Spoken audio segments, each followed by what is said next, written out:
La necesidad de discutir sobre cuáles otros derechos o cuáles otras luchas quedan por hacer en torno al reconocimiento de derechos más allá del matrimonio igualitario, que es de lo que mucho se habla, ¿no?, cuando se habla de diversidad sexual.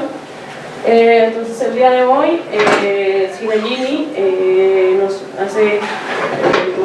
acompaña con la presentación sobre el derecho al acceso a la salud. Sinayini Ruiz Aguilar es lesbiana feminista, defensora de derechos humanos, es educadora sexual, estudió en la Facultad de Psicología de la UNAM, y sus líneas actuales de trabajo son la educación en derechos humanos, la salud sexual lésbica y bisexual y la prevención de las violencias. En la actualidad colabora en el área de educación en el Centro de Derechos Humanos Fray Francisco Victoria ACE. Bueno, pues, muchas gracias. Gracias, Isabel. Bueno, pues como comentaba Isabel, efectivamente parte del discurso en torno al acceso y reconocimiento de derechos humanos de las personas LGBT ha estado muy centrado en dos temas, ¿no? Primero es el reconocimiento del matrimonio igualitario, que así hay que llamarlo, matrimonio igualitario, porque decir igualitario justo lo coloca en el área de reconocimiento de igualdad para las personas. Ajá. Y por otro lado también las personas trans no se han exigido el derecho de reconocimiento de su identidad jurídica. Entonces, más allá de esos dos temas, ¿dónde quedan o cuáles son las áreas posibles de exigibilidad y ciudadanización de los derechos humanos? Ya me parece que el derecho a la salud es fundamental. ¿Por qué? Pues porque nos tiene que ver con el derecho a la no discriminación que enfrentamos las poblaciones LGBT. Ajá. Y que el fenómeno discriminatorio es algo que nos toca por igual a todas las personas LGBT, ¿no? O sea, es un punto de coincidencia que tenemos. Entonces, a partir de los fenómenos relacionados a la no discriminación es donde también podemos hacer alianza a las personas LGBT. Entonces, bueno, yo quisiera pues darles algunas líneas sobre el derecho a la salud, cuáles serían una serie de buenas prácticas, por qué es importante hablar de esto. Y bueno, quisiera empezar con esta cita de Marta Lamas, que últimamente no nos tiene muy contentas a muchas, sin embargo es alguien que ha aportado mucho también al reconocimiento de los derechos humanos de las mujeres del movimiento feminista. Y bueno, tiene esta frase que a mí me gusta un montón porque tiene mucho significado. Dice: defender la diversidad sexual implica defender la vida democrática de nuestras sociedades, y como el proyecto democrático por sí solo no genera condiciones para que exista libertad sexual, es necesario impulsar ciertos acuerdos sociales que luchen contra la homofobia, impidan la discriminación y fomenten el respeto a la diversidad sexual humana. Y bueno, para empezar, entonces,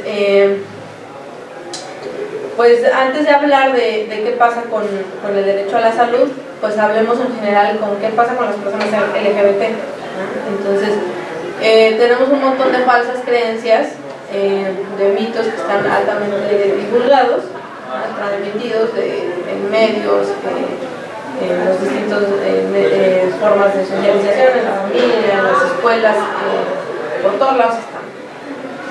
Pareciera broma, pero aún en este año, actualmente todavía hay un montón de personas que se preguntan qué hace que las personas LGBT sean así, o sea, como si se nace, se hace, si es una elección, si hay terapias que puedan modificarlo, si es una enfermedad mental o derivado de un problema emocional, si se debe a conflictos en la infancia, a la ausencia de una figura materna o paterna, si es por el abuso sexual en la infancia, si es pecado, que si los gays quieren ser mujeres, que si las lesbianas quieren ser hombres, que si las personas LGBT tenemos un apetito sexual insaciable. Hay un montón de falsas creencias en torno al LGBT. Sin embargo, es importante contrastarlo con las realidades que verdaderamente enfrentamos las personas LGBT. Entonces, ver ante todas estas falsas creencias que están altamente difundidas, pues se alimenta con una realidad que sí es tangible. Entonces, dentro de esas realidades está que los estereotipos y los conceptos erróneos relacionados con la orientación sexual y la identidad de género tienen consecuencias negativas para la salud de las personas LGBT. Entonces, como tal, hoy es 17 de mayo. Entonces, el 17 de mayo se decretó como el Día Internacional de Lucha contra la Homofobia. ¿Por qué? Porque el 17 de mayo de 1990 se retiró la homosexualidad del catálogo de enfermedades mentales. Entonces, es una fecha para hacer memoria histórica de por qué tenemos que seguir haciendo acciones que erradiquen estas formas de discriminación. Y entonces, entre las formas de discriminación que existen, pues la lesbofobia, la bifobia, la transfobia, la homofobia, generan problemas de salud.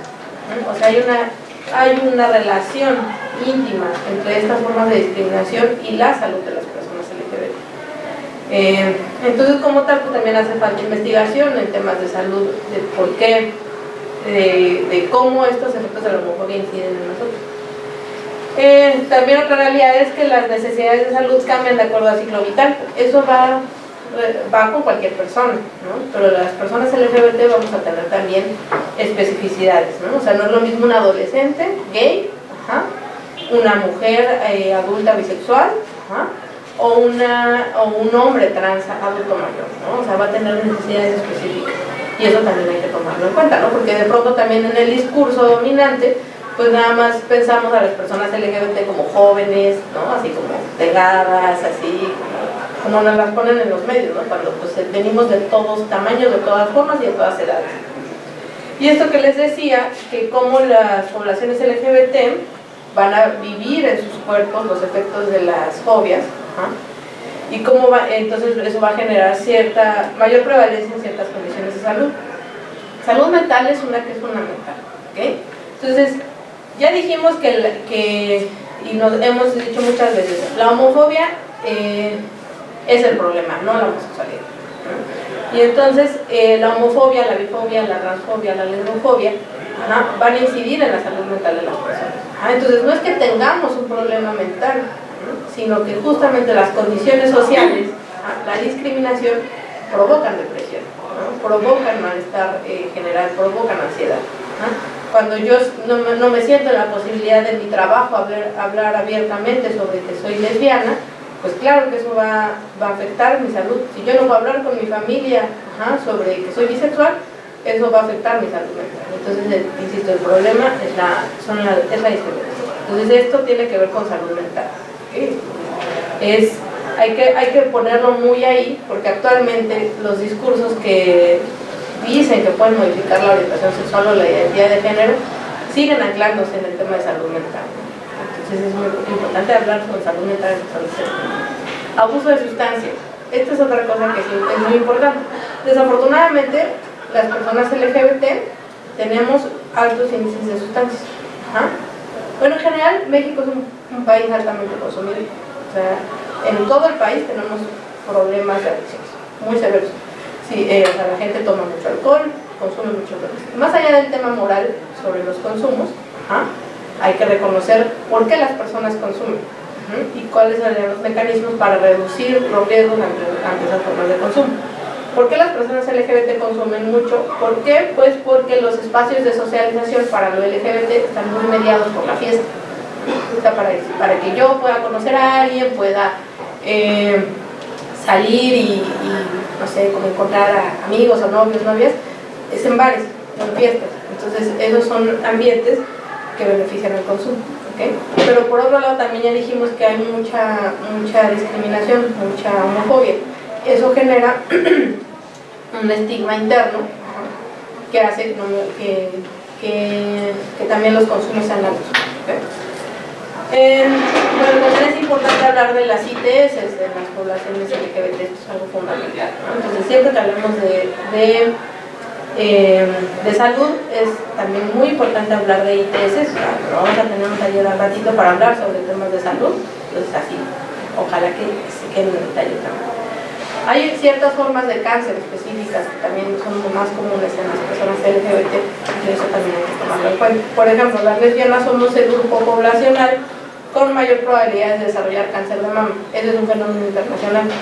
Sin embargo, no hay campañas que estén dirigidas para que las lesbianas seamos sensibles sobre cómo hay que cuidarnos, ¿no? Entonces, esto es otra realidad que enfrentamos aquí las lesbianas. Y también hay problemáticas asociadas a los procesos de transición de las personas trans. Por ejemplo, hay mujeres trans que recurren a inyecciones de aceites en el cuerpo para que su cuerpo coincida con la percepción, con su mentalidad de acuerdo a su género, y eso pues puede ponerlas en una situación de vulnerabilidad. Hay personas trans que también no tienen la posibilidad de acceder a los tratamientos hormonales para modificar sus cuerpos, y entonces se lo hacen por la libre, una autohormonización, y eso puede afectarles el hígado, riñones. Entonces, si no hay políticas que beneficien transiciones seguras, las personas trans entonces se ponen en situaciones de riesgo. Entonces, como ven, esta es un poco la síntesis de cuáles son las problemáticas de salud para las personas LGBT. Se tiene identificado que en las escuelas de medicina en Estados Unidos la currícula contempla 5 horas en promedio, o sea, toda la currícula de medicina, 5 horas para hablar de la salud de las personas LGBT. Este dato no lo tenemos en México, ¿no? O sea, me parece que seguramente nada más tiene que ver con a lo mejor profesores o profesoras que son sensibles y que de pronto mencionan algo, ¿no? Sin embargo, no es algo que esté presente. Y bueno, esto que también hemos dicho, que aún ahora hay especialistas de la salud mental que afirman que es posible modificar la orientación sexual y la identidad de género. O sea, esto es un fraude, es mentira. En algunas ciudades de Estados Unidos está penalizado ya este tipo de prácticas. En España también está prohibido. Hay varios países que han rechazado estas pseudoterapias o esfuerzos por corregir la orientación sexual. Entonces, es un fraude, no hay nada que curar, no hay nada que reparar, no hay nada que modificar. Tenemos que rechazar las formas de terapia reparativa y modificar y acercarnos a terapeutas que tengan prácticas de aceptación hacia las personas LGBT. Y bueno, también otro punto muy importante es que usualmente las y los profesionales de la salud presuponen la heterosexualidad o la identidad de género de las personas. O sea, si yo voy a una consulta ginecológica, me van a decir ¿qué método anticonceptivo utiliza? O sea, ¿es sexualmente activa? Sí. ¿Y qué método anticonceptivo utiliza? O sea, como asumiendo que yo tengo prácticas sexuales de entrada. O si una persona trans va, también pueden asumir, ¿no? que su identidad de género es cisgénero, ¿no? Y bueno, hay una serie de terminología que es muy importante conocer cuando hablamos de personas LGBT. ¿Todo el mundo aquí sabe qué es lo LGBT? ¿Sí? Ok. ¿Saben qué es la identidad de género? ¿Sí? Bueno, aquí tenemos este modelo que nos ayuda a entender de manera muy gráfica, ¿sí? Estos 4 elementos que son muy importantes siempre que hablamos de personas LGBT. Primero, la identidad de género, que estratégicamente la colocan como en la cabeza, que tiene que ver con cómo me identifico yo, ¿no? O sea, con quién creo que soy. Voy a apagar esas luces de ahí porque me da como el reflejo. Sí, claro. Entonces, por un lado tenemos a quienes se identifican como, así quienes tenemos una identidad de género que se le denomina como cisgénero, a quienes tenemos una correspondencia con quien nos dijeron que éramos al nacimiento y cómo nos identificamos en nuestra cabeza, por así decirlo. Entonces hay hombre o mujer cisgénero, y también en el centro se pueden poner otras formas de identidad, porque también hay otras formas actuales de identificarse, que pueden ir desde lo queer, lo no binario, o las identidades no conformes con el género. O sea, es una escala que no va de blanco a negro, no hay un montón de grises en el centro. La expresión de género también la entendemos como femenina, masculina, pero también está lo andrógino, ¿no? Que es así como digo, pues no estoy tan seguro, ¿no? Así como digo.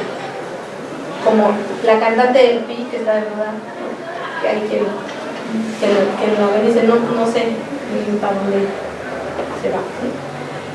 Y bueno, también tenemos la condición sexual, o sea, el sexo, ¿no? Que está asociado a las características biológicas, ¿no? Que también lo vamos a identificar como ser hombre, ser mujer también, pero también hay una serie de condiciones intersexuales. Y por último están las 3 orientaciones sexuales que están reconocidas por la psicología, por la sexología, que son la heterosexual, la homosexual y la bisexual. Pero también hay otras formas de orientación sexual que van empujando el reconocimiento, como puede ser la pansexualidad, la demisexualidad o la propia asexualidad, ¿no? Entonces eso también es importante visibilizar que hay muchas formas, ¿no? Y bueno, entonces está el acrónimo, ¿no? De lo LGBT, ¿no? Entonces la L, ¿para qué es? Lesbiana. La G, Gay. B, Bisexual. y la T, Trans. para lo trans, que hablamos de un paraguas trans, que de ahí cabe que se puede hablar como de un paraguas trans donde puede caber lo transgénero, lo transexual o lo travesti. Insisto, también hay otras formas de identidad o no identidad que entran como lo no binario, que también muchas veces se colocan dentro de lo trans. Y bueno, esto ya hablábamos de hace un ratito sobre la lesbofobia, la homofobia, la bifobia y la transfobia, que son el odio, prejuicio o aversión hacia las personas LGBT y que va a conducir a actitudes de rechazo, intolerancia y discriminación. La homofobia no afecta únicamente a las personas LGBT, afecta a la sociedad en general, porque por ejemplo en los centros escolares, cuando un niño o una niña no encaja en los roles de género tradicionales, pues ¿qué le pasa? Pues vive discriminación también, y eso también es una forma de homofobia, ¿no? O sea, que ese niño o esa niña todavía no se identifiquen, ¿no? O no se perciban como gays o como lesbianas, pero si es una niña que le gusta mucho así el fútbol, pues ya, ¿no? Machorra, hermano. Cuando esa niña pues todavía así su identidad no está colocada y nada más le gusta jugar fútbol, pero ya esta sociedad ya le dijo que está mal que juegue fútbol, ¿no? Y eso es una forma de homofobia. Y bueno, estas formas de discriminación van a tener distintos niveles, y cada uno de estos niveles va a tener también efectos a la salud de las personas. Entonces, por un lado tenemos la homofobia internalizada o interiorizada, que es la introyección de estas formas de discursos dominantes de rechazo hacia lo LGBT. Entonces los toma las personas que crecemos, vamos escuchando esos discursos a lo largo de nuestras vidas, y entonces se los compramos a la gente, ¿no? los internalizamos. Está también la interpersonal, que tiene que ver con la relación que podemos tener entre las personas, ¿no? Así con nuestras familias, con nuestras amistades, ¿no? También ahí se presentan formas de discriminación. Hay una homofobia institucional también, o sea, las escuelas, los centros de salud, las instituciones del gobierno discriminan a las personas. Entonces hay esfuerzos, por supuesto, por erradicarlo, pero también es un hecho que hay discriminación. Y por último está la homofobia, que también es un fenómeno cultural, ¿no? O sea, cuando en los estadios de fútbol gritaré, es una forma de homofobia cultural, ¿no? O sea, los chistes, cómo se caricaturiza a las personas LGBT son formas de discriminación, y que todos estos así configuran una maquinaria bastante compleja, ¿no? que pues desafortunadamente va a afectar los derechos. Ahora, pues como les estoy hablando del derecho a la salud, pues primero hablemos de qué son los derechos humanos, ¿no? ¿Alguien tiene una definición de los derechos humanos? ¿A qué les suena? Lo escuchamos comúnmente, pero ¿cómo definen ustedes qué es un derecho humano? ¿Alguien se anima a dar una definición? Las garantías con las que nacen. Okay, nacemos todos, claro, independientemente. Muy bien, eso es muy importante, ¿no? O sea, como que tienen que ver con garantías, que eso es como lo que está en los papeles, en las leyes, ¿no? La Constitución, y que se dan desde las leyes. ¿Alguien más que ha escuchado sobre los derechos humanos? Podría ser como nuestra libertad. Ok, eso tiene que ver con la visión filosófica de los derechos humanos. Muy bien, pues los derechos humanos, les traigo esta definición del Centro de Derechos Humanos sobre el Trabajo. Desde acá los definimos como el conjunto de condiciones de vida indispensables para potenciar de manera integral al ser humano, cuyo reconocimiento jurídico y ético es resultado de procesos de lucha y de conquistas sociales que los pueblos y grupos histórica y continuamente llevan a cabo a fin de lograr la libertad, igualdad y dignidad. Entonces esta definición es muy útil porque recupera los espacios de lucha por los derechos humanos, porque de pronto está esta idea de que los derechos humanos son instrumentos de buena voluntad de los gobiernos, cuando no son el objeto de lucha de los movimientos sociales. O sea, si hoy, por ejemplo, el 17 de mayo, ¿no?, estamos celebrando muchas cosas, por ejemplo, se acaba de reconocer el matrimonio igualitario en San Luis Potosí y también en Hidalgo, ¿no? O sea, hace 3 días y ayer, ¿no? Matrimonio igualitario en los estados más. Eso no es porque las y los diputados dijeran, ay, vamos a reconocer los derechos humanos de las personas LGBT. Tiene que ver con un movimiento social que ha buscado el reconocimiento de sus derechos humanos, ¿no? Entonces, por eso es muy importante recordar eso. En el derecho a la salud, por ejemplo, no es que digan, hay que darle atención para respuesta al VIH a los hombres gay, a las mujeres trans. No, es porque justamente ante la crisis de VIH en los años 80 las personas se organizaron. Entonces, así es todo, ¿no? No hay que perder la dimensión de lucha social de los derechos humanos. Y bueno, hay una serie de principios de los derechos humanos, son universales, es decir, esto que todas las personas gozamos de ellos, son indivisibles, eso quiere decir que no puedes tener uno sí y otro no. Son interdependientes, ¿por qué? Pues porque se relacionan entre sí. Por ejemplo, tener el derecho humano a la alimentación, o sea, el derecho a la salud, por ejemplo, no, si yo tengo una buena alimentación, pero está saludable. Si tengo derecho a la educación, pues se relaciona con el derecho al trabajo, ¿no? O sea, si yo aprendo cosas, pues después puedo encontrar un trabajo relacionado. Son inalienables, eso quiere decir que nadie te lo puede quitar, ¿no? Y son progresivos, es decir, que se va avanzando en el reconocimiento de los derechos humanos. Por ejemplo, ahora se habla de los derechos tecnológicos, ¿no? O sea, como el derecho humano al internet, por ejemplo, ¿no? Que hace unos años no se hablaba de eso. Y tiene una serie de dimensiones. La ético-valoral, que tiene que ver con cómo las personas nos podemos relacionar en un marco de derechos humanos, de respeto de la otredad. Histórico-política, eso que les decía, sobre que son los movimientos sociales, las organizaciones de la sociedad civil quienes hemos empujado el conocimiento de los derechos humanos. Y también tiene un elemento jurídico, por ejemplo, porque, o sea, también necesitamos que esas luchas se traduzcan en leyes, en tratados, para justamente poder hacer justicia de los derechos humanos.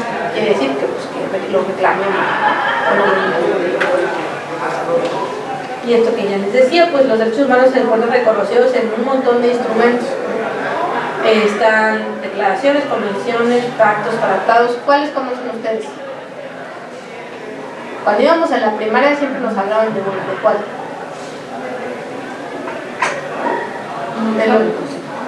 De los derechos de los niños y de las niñas, ¿no? La Convención de los Derechos Humanos de los Niños y las Niñas, ¿no? Esa nos hablaban siempre.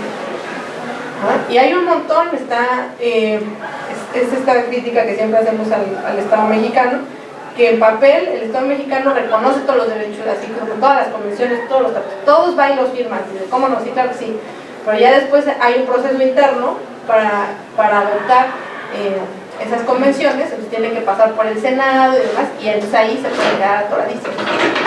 Entonces en el afuera, el gobierno mexicano parece muy avanzada porque todos los va y firman, pero ya cuando tiene que hacerlo al interior, se tarda un montón en firmarlos, ¿no? Bueno, reconocerlos.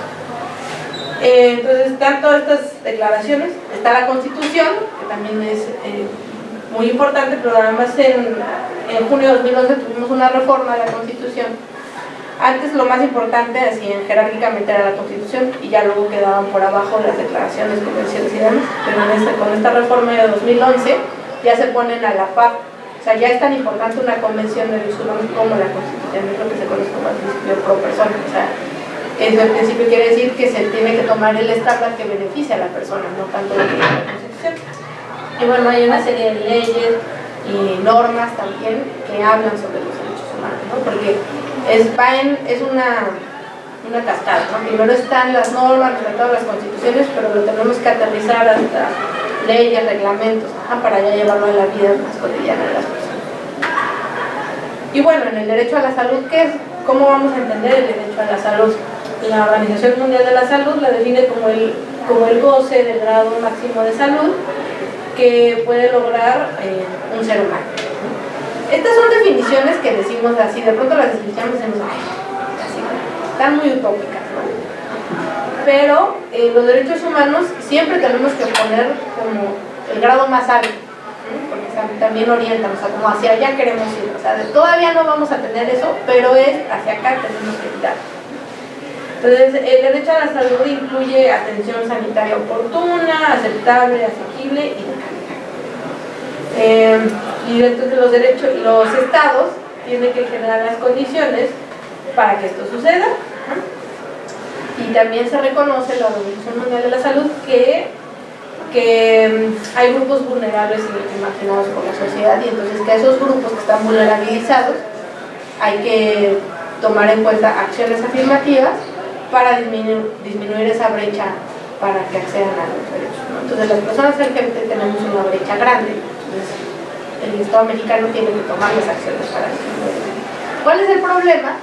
Que pues a veces es más fácil reconocer otros derechos, ¿no? Por ejemplo, Ebrard acaba de decir que las personas, que el matrimonio igualitario se va a poder, o sea, como en el marco del 17 de mayo, declararon que el matrimonio igualitario ya se va a poder hacer en todos los consulados. ¿Por qué? Pues porque estos derechos son como más fáciles de reconocer, ¿no? A reconocer que tenemos necesidades específicas en salud, ¿no? Y entonces, y así mocharse con presupuesto para salud a personas LGBT pues está más difícil, ¿no? Y entonces la buena voluntad del gobierno luego se limita.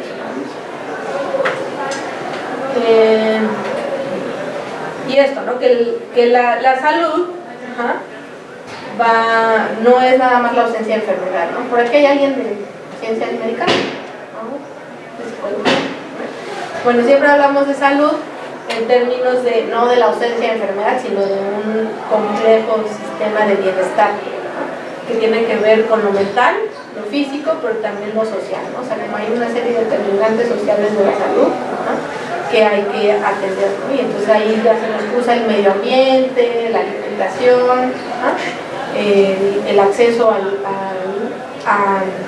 los sistemas de salud. Entonces, todo esto se tiene que configurar para que podamos tener el derecho universal.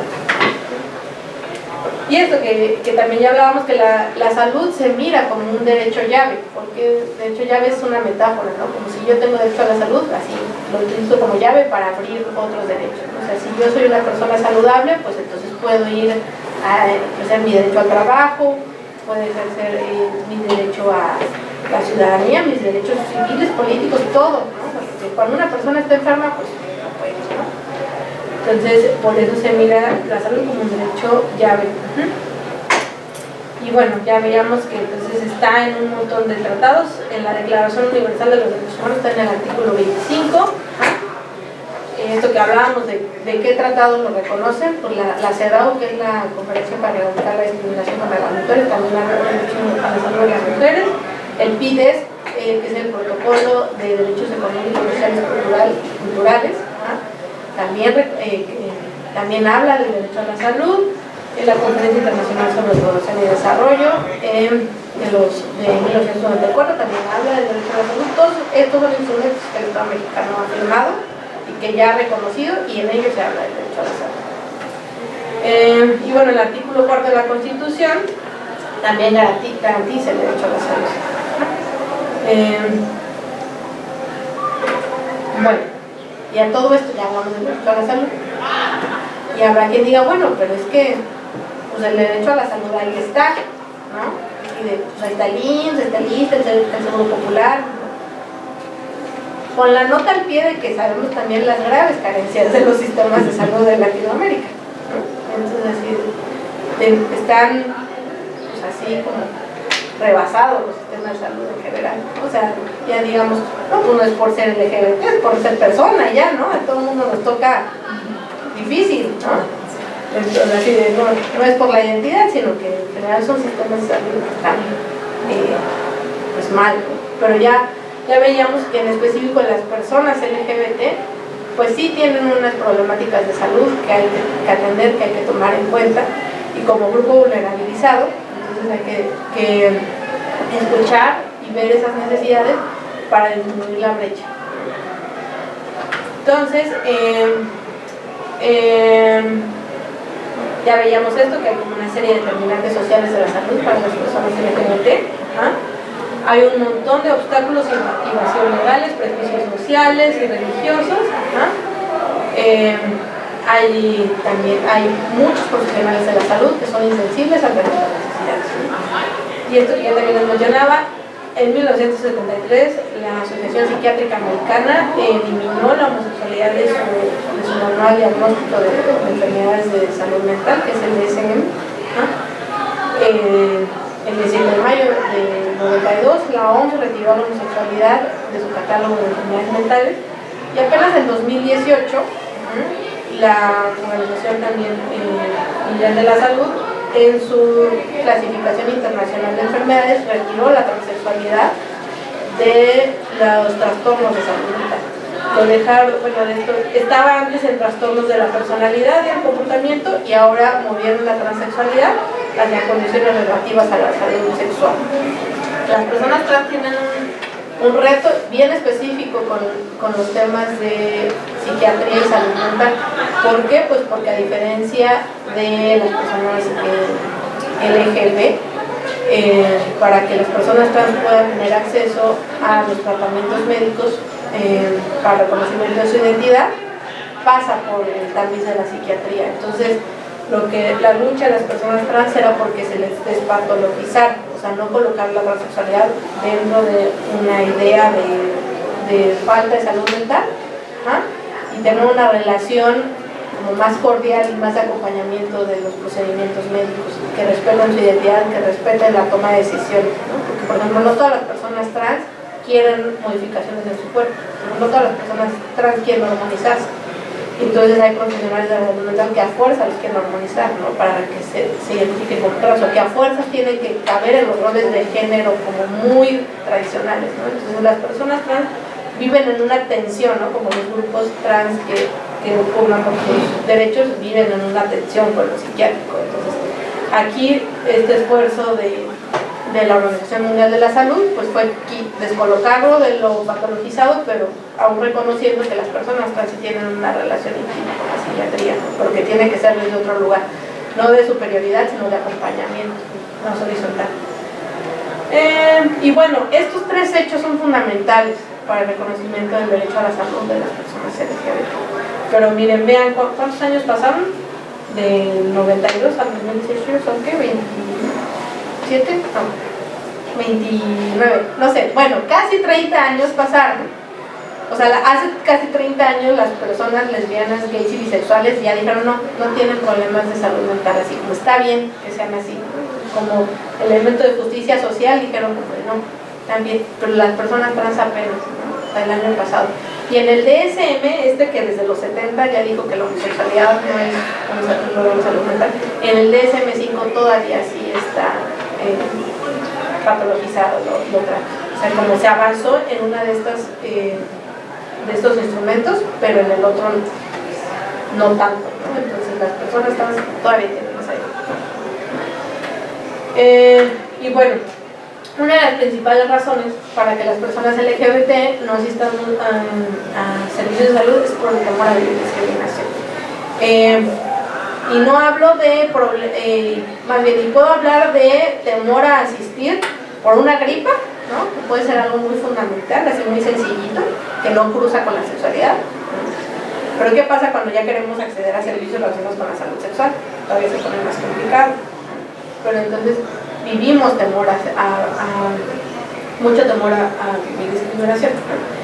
Para muestra de este temor tenemos esta encuesta que se estuvo haciendo el año pasado, ya se presentaron los resultados. Entonces la encuesta sobre discriminación por motivos de orientación sexual e identidad de género la hicieron entre el CONAPRED y la Comisión Nacional de Derechos Humanos. Es una encuesta muy amplia, si la revisan pueden ver todos los rubros, pero en temas de salud vamos a ver algunas de los resultados, ¿no? Entonces, en prevalencia de discriminación, el porcentaje de la población encuestada que prefirió haber sido discriminada en el último año se identifica así, ¿no? Entonces, como las personas con otra identidad de género no normativa, el 80%, ¿no? Esto tiene que ver con las identidades no binarias, las personas que no se identifican con algún género, ¿no?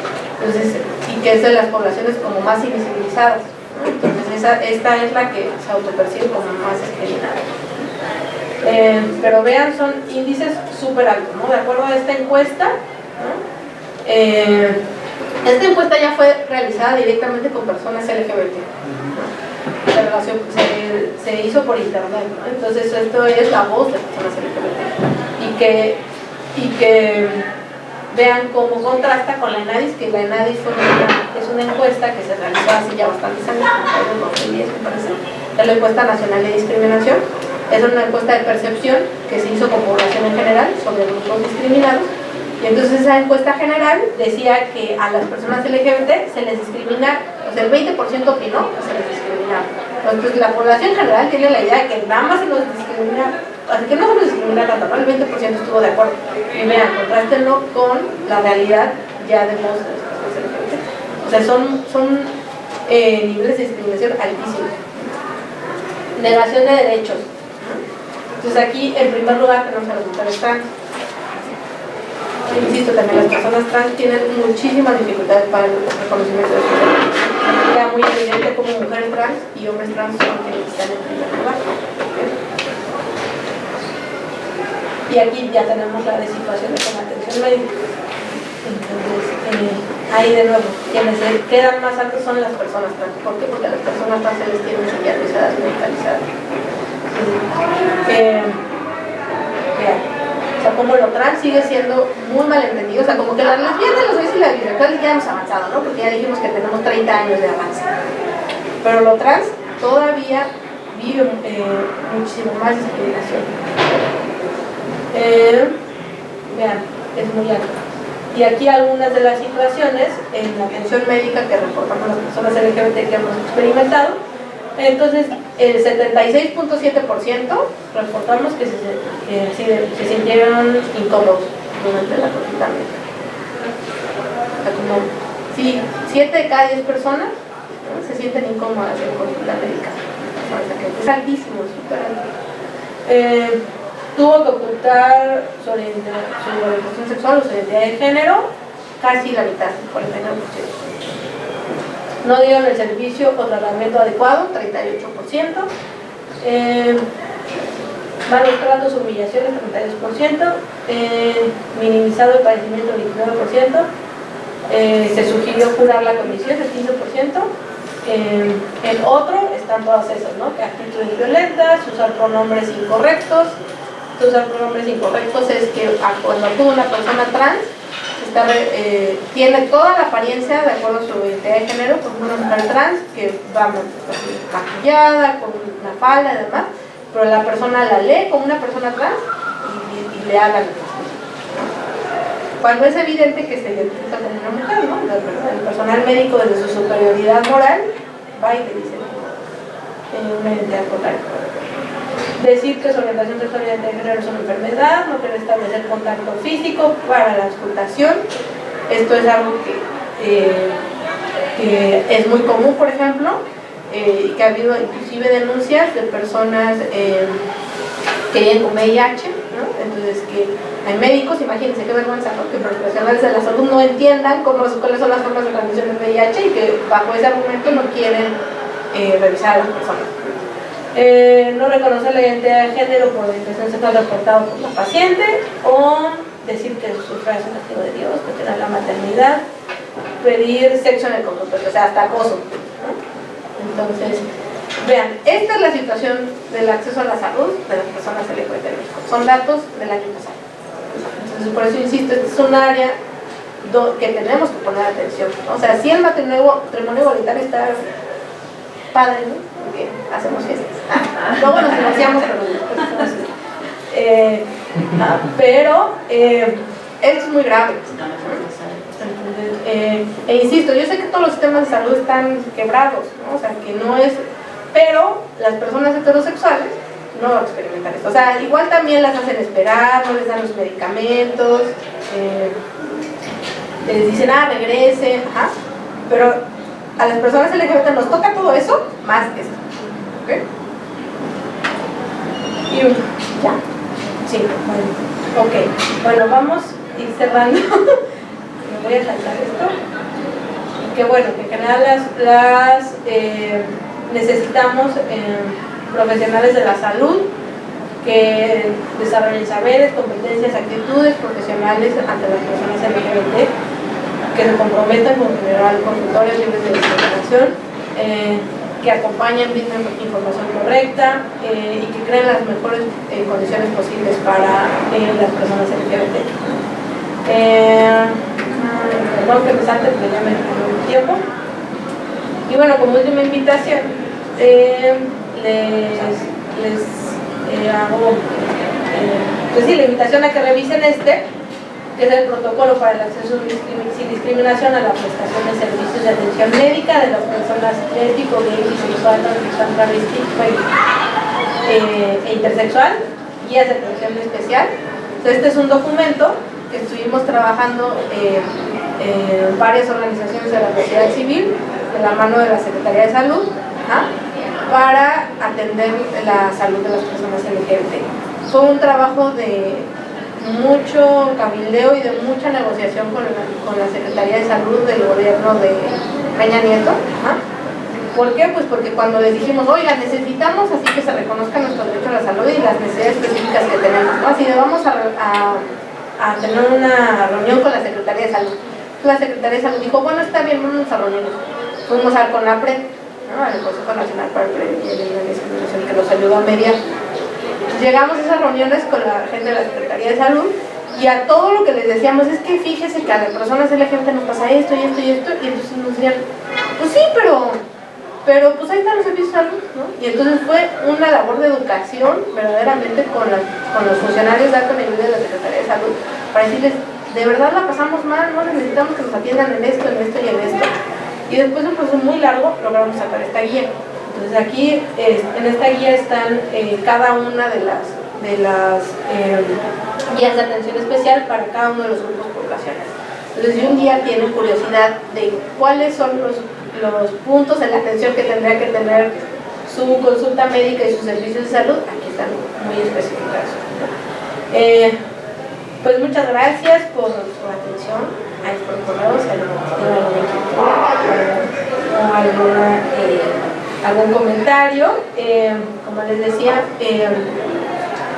el derecho a la salud me parece que es fundamental, es una área de ciudadanización para las personas LGBT. Tenemos que exigirlo, necesitamos ser más dignos, que sean sensibles a nuestras necesidades, y conocer nuestros derechos es fundamental para poder demandarlos. Entonces, muchas gracias por escuchar. Antes de cerrar la mesa, quisiera, así como de manera muy breve, por ahí si alguien se quedó con alguna duda quiere hacer el comentario. A mí me parece muy interesante y muy importante el tema yo hice mi tesis de licenciatura sobre actitudes y prejuicios hacia personas homosexuales en parte del equipo multidisciplinario en atención de salud. Entonces trabajamos con gente de trabajo social, de medicina y de enfermería, estudiantes, allí en Guanajuato. Entonces fue brutal lo que encontramos, porque bueno, hicimos dos cosas, triangulamos, hicimos primero la aplicación de un instrumento para medir actitudes y prejuicios y después hicimos grupos vocales. Entonces, entre los comentarios, hay comentarios que se quedan grabados para siempre. Entonces, entre uno de ellos era un médico que decía, cuando yo tenga mi consultorio, si yo veo una persona que parece que pueda ser gay o lesbiana, sobre todo él decía como hombre, decía, si veo a alguien que pueda ser gay, yo no lo voy a recibir y no lo voy a atender porque tal que lo relacionan conmigo y eso afecta a mi imagen profesional, ¿no? Pero eso era no solamente cómo se veía en el futuro, sino también en las prácticas. Tanto los estudiantes de medicina como de enfermería, sobre todo los hombres, decían que cuando veían que tenían que atender a alguien que pareciera gay, esperaban a que llegara alguna otra persona, algún compañero o compañera y dejarle a esa persona para que lo atendiera y no atenderlos a ellos, para que no se les relacionara con la persona, por ejemplo. Entonces había personas que estaban ahí y nadie las atendía. También había, por ejemplo, las enfermeras que brindaban un servicio ahí. Recuerdo que a la gente de trabajo social luego nos decían, o a la gente en general de la división, si había algún voluntario o voluntaria que le fuera a ayudar para bañar a las personas con VIH, porque la gente que estaba ahí no quería hacerlo, se rehusaba a hacerlo. Entonces había gente que iba de voluntaria porque la gente no quería tener contacto con ellos. Entonces así encontramos un montón de testimonios y la cuestión fue también, por ejemplo, cuando fuimos a aplicar los instrumentos, a hacer los grupos focales, los mismos profesores hacían comentarios misóginos y los alumnos nos contaban cómo en las aulas lo hacían, pero no solamente era que nos lo contaran, es que a nosotros nos hicieron ese tipo de bromas cuando fuimos a hacer el trabajo de campo. Entonces es muy importante sí que se generen estas herramientas dentro de las instituciones públicas, porque más allá de las creencias que puedan tener a nivel personal, pues es un servicio público, ¿no? Y es una discriminación y es un derecho humano, ¿no? Pero también creo que es importante que desde estando además nosotros en una institución educativa, pensar el potencial y el papel tan importante que tiene la formación, como tú decías un poco con lo de las 5 horas que ven los estudiantes sobre LGBT.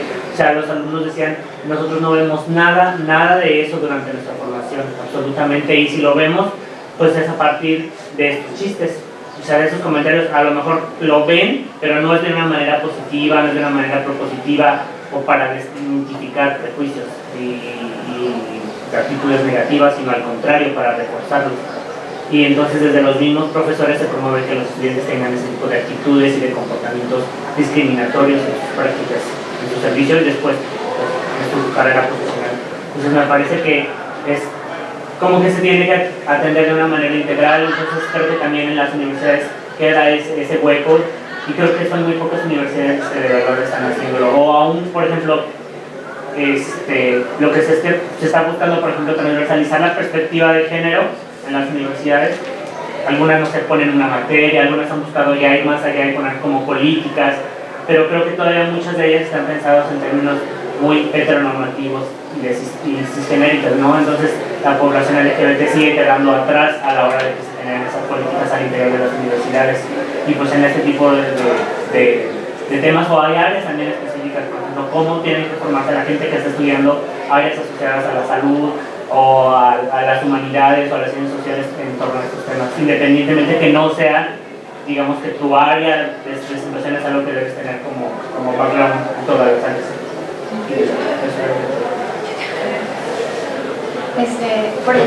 De la guía esta que hicieron, me imagino que se supone, en teoría, que deberían de tenerlo todas las clínicas, instituciones de salud, ¿no? A nivel nacional. En caso de que, no sé, como me quedo pensando, ¿no? Como aquí, ¿no? Que sabemos que, bueno, al menos aquí localmente sabemos que hay un chingo de discriminación, ¿no? Si vas a un espacio público, ¿no? Para atenderte. Entonces, si vivo discriminación, ¿puedo llegar con mi guía? ¿O qué sería como lo más recomendable como para personas LGBT más? Pues ahí desafortunadamente lo que hemos observado es que con algunas investigaciones de sociedad civil es que las personas LGBT, por esto de la internalización de la homofobia, de las fobias, les cuesta trabajo reconocer que están viviendo discriminación. No sé cómo se lo compraron y lo tienen internalizado, no lo conocen tan fácilmente que viene discriminación. Entonces, por ejemplo, la organización en la que yo trabajaba se hizo una encuesta también y nada más como el 17% de lesbianas y bisexuales identifica discriminación en los servicios de salud. Entonces, la explicación que hacíamos sobre este resultado era que está tan invisibilizado que no mira que sí están viviendo discriminación, ¿no? Entonces, digamos que ahí es que qué hacer ante la discriminación, pues depende qué tan fuerte sea la persona y qué tan agredida quiere ser. O sea, como, hay que recordar esto, ¿no?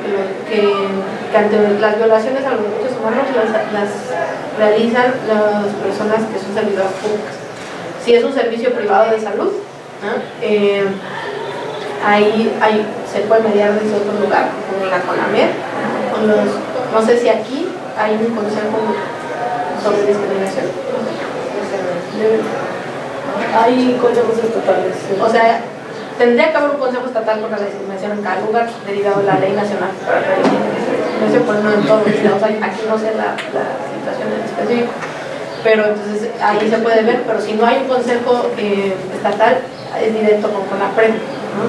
Es la instancia que Solo existen las oficinas de derechos humanos, pero una que sea como para la discriminación, no solo es a nivel federal. Entonces uno quiere hacer como una demanda para ese tipo de cuestiones, pues algo directamente en línea con la PRED, porque aquí estatamente no existe nada.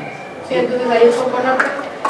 Y si fuera con el servicio público, pues ahí ya hay que, pues para la denuncia de derechos humanos tiene que ser como paso a pasito, ¿no? O sea, como primero en la clínica ir y quejarnos como quien supervisa, ¿no? Y si ya ahí en la clínica nos sale el avión, entonces es acudir a la Comisión Estatal de Derechos Humanos. También hay formas no jurisdiccionales de denuncia, ¿no? O sea, como el temor en redes sociales, pero lo fundamental es esto, que visibilicemos que vivimos mucha discriminación en los servicios de salud y que no tenemos garantizado el reconocimiento de este derecho, que tenemos todos estos problemas que veíamos y que las personas LGBT, pues, como demandemos el derecho a la salud. Entonces es como un primer paso y ya después ciudadanas como tú comprometidas, ¿no? Como que hagan denuncias también es necesario, importante. Y lo bueno de esta guía, por ejemplo, es que al inicio tiene como todo el aparato jurídico que la sustenta, ¿no? O sea, como dice en el artículo tal, así, ahí entonces eso ayuda, por ejemplo, cuando se hacen denuncias, porque entonces ya llega una muy empoderada con los instrumentos y las leyes que le dan sustento, y entonces ya eso nos ayuda a sacar fondo, estar colocado en lo que sucede. Por acá. Se me hizo muy interesante el trabajo que existe sobre todo en el área de la salud. ¿Existe también algo similar como estos protocolos para los espacios educativos? Un poquito como lo que decía Melesio, Melesio es el de la ciudad. Melesio. De repente en las escuelas siento que nos falta un montonar todavía también sobre qué hacer. Yo vi que tenías como unas láminas que la pasaste rápido, así como que era como más la parte, no sé si era como socioemocional o algo así de...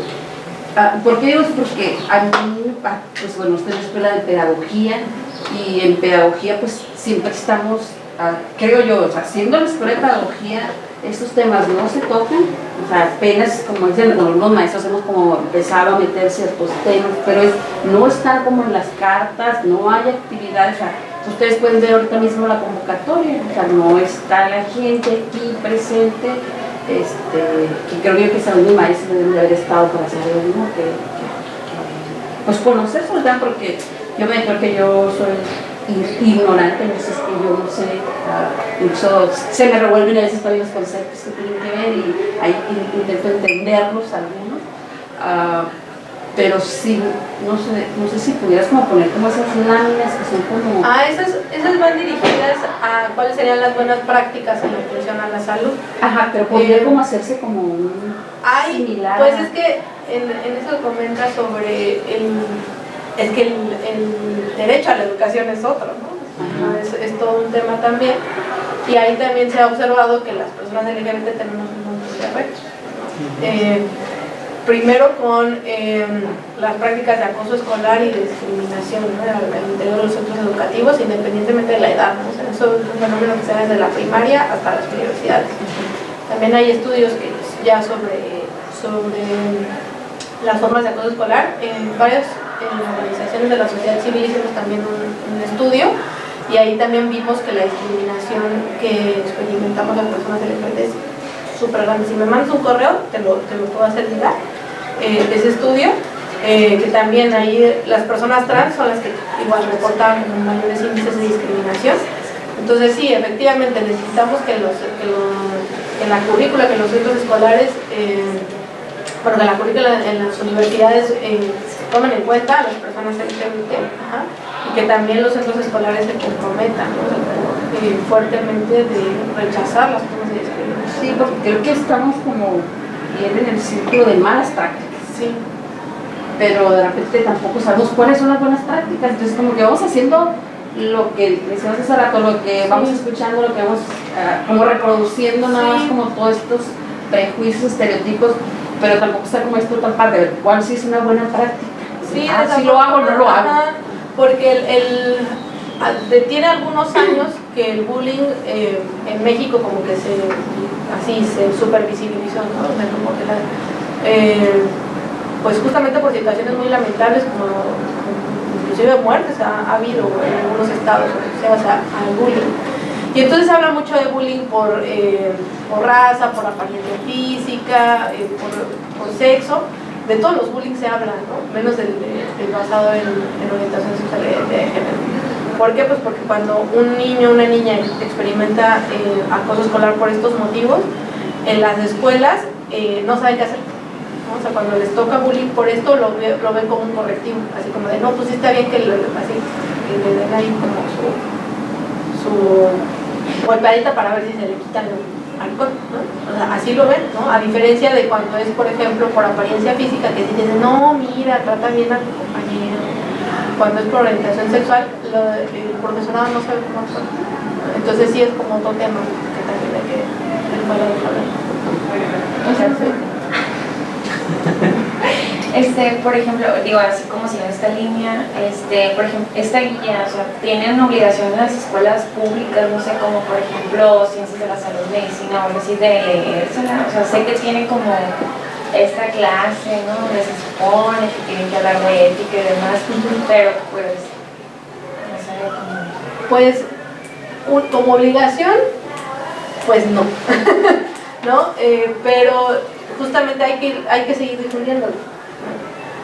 Muchas veces es de acuerdo como al criterio de cada docente, ¿no? o cada escuela, ¿no? Hay mi experiencia directa es con la UNAM, por ejemplo, y entonces en la UNAM pues sí se ha ido empujando un poco que haya, que se hable de los temas, pues, ¿no? O sea, y como también sería muy importante que las escuelas por lo menos hubieran una materia, ¿no? A lo mejor, ¿no? Es que simplemente que se haya abierto este espacio es como si fuera un privilegio tener el tema aquí, ¿no? En pedagogía. Pero que a lo mejor yo no sabía que era la escuela de pedagogía cuando a mí me parece no hubiera preparado otro tema. Ajá, porque a mí me parece muy interesante que, por ejemplo, este tema por el día se hubiera dado una conferencia en enfermería.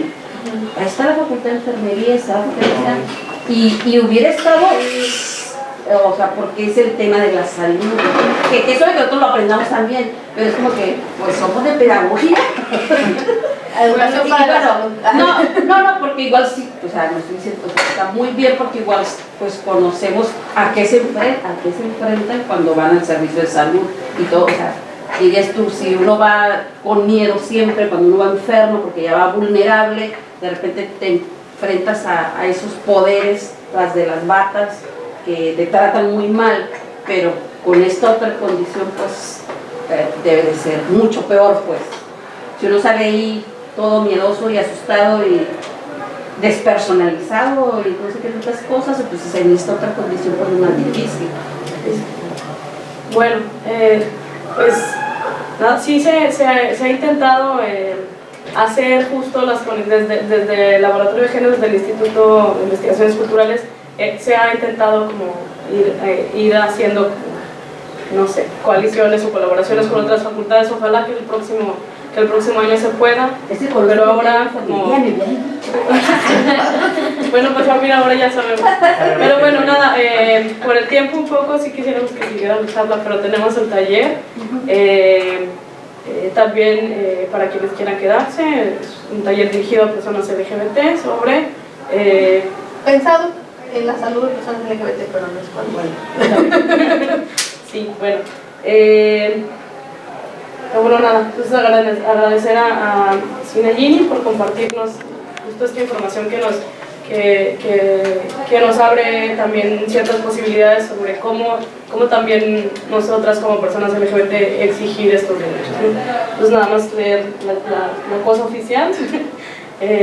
La Universidad Autónoma de Baja California, a través del Instituto de Investigaciones Culturales Museo, entrega la presente constancia a la psicóloga Sinagini Ruiz Aguilar por su valiosa participación impartiendo la charla Derechos LGBT, terrenos a conquistar, acceso a la salud, en el marco de la 8ª Jornada Cultural de la lucha contra la homofobia, lesbofobia, transfobia y cualquier forma de violencia contra los géneros no binarios y las sexualidades no heterosexuales, realizada por el Laboratorio de Géneros del 13 al 17 de mayo en las instalaciones del IC Museo, Mexicali, Baja California, el 17 de mayo, y firma el doctor Cristian Fernández, el director del Instituto de Investigación. Muchas gracias.